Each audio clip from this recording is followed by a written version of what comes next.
Ramakant. So most of the time, the building of communication with each other is very much important in any kind of relationships. It has been seen that people are sometimes cold to a relationship, and sometimes to certain relationships they are very much active, and sometimes to some relationships they are very much ignorant, and sometimes in some relationships they are very much hurtful. So we see this kind of patterns of relationships among the communications which we do with people. So we are actually ignorant while doing such kind of communication. But once we know that the kind of communication which we do with the people are the source of connecting with kind of communication. This is what I'm going to discuss in this video. What is this conscious communication all about? So just I've just divided this communication into four types. Okay, this is called conscious constructive relationships. Okay, in conscious constructive relationship, what is happening is you're actively participating with the other person. You're saying, so if someone is coming to you and asking for a response, you would say, hey, what a great job you have done. I'm very much happy about you. I'm feeling very joyous about you. And you respond to him in a very active way. This is called a conscious constructive relationships. Okay, you do constructive communication with them. And there is a second kind of thing, what we call it as, you are quite cold. Okay, this is like a cold kind of communication. Okay, you say whenever somebody comes and takes response from you, you are cold in responding. You say, okay, done, good job.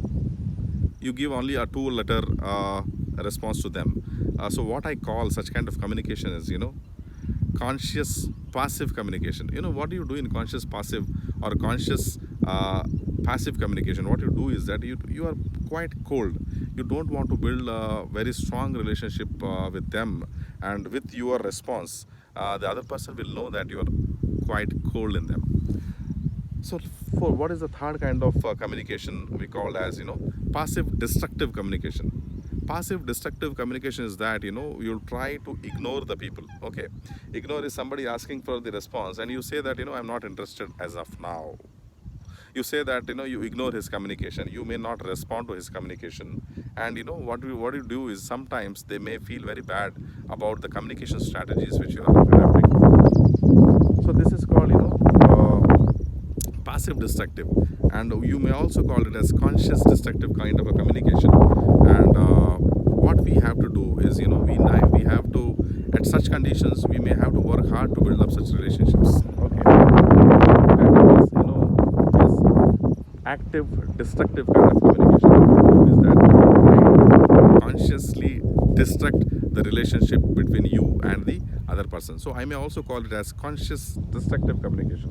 Why I say conscious destructive communication is that in this kind of communication you say directly that I hate you, I don't want to meet you.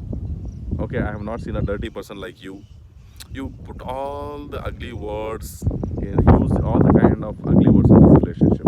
It is completely hurting, and you completely hurt the people who are surrounding you. This is called conscious destructive. But what is happening is that by knowingly or unknowingly or consciously or unconsciously, you are doing a damage in a relationship by using the words in a very bad and ugly way.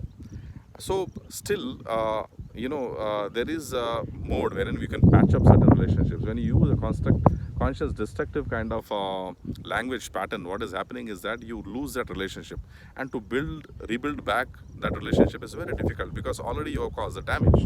So now how to do this, how to bring back such a relationship? What we can do is we can nurture such a relationship by using good words, by active participation, by saying hey, hello, by involvement. Okay, and by giving genuine responses, and by showing the interest and joy, and spiraling up this communication. This is called spiral communication. Spiral communication is that you bring the words spirally in such a way that slowly the damage control is happening, and what is happening is that you can surface the joy in their face.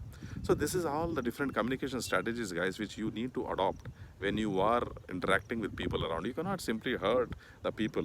Okay, if you want to avoid people such an damaging characters, what you can do is, you simply say certain good words, and you can avoid certain relationships.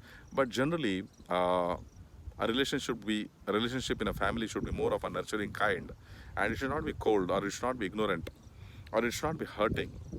So, guys, adopt this kind of strategies which I have discussed here in your family life and your social life, and try to build up your own good communication strategy for yourself. See you guys. This is Umakant. I'm just enjoying this nice breeze here, and I'll connect to you in my next video, and we'll talk about life lessons. Bye.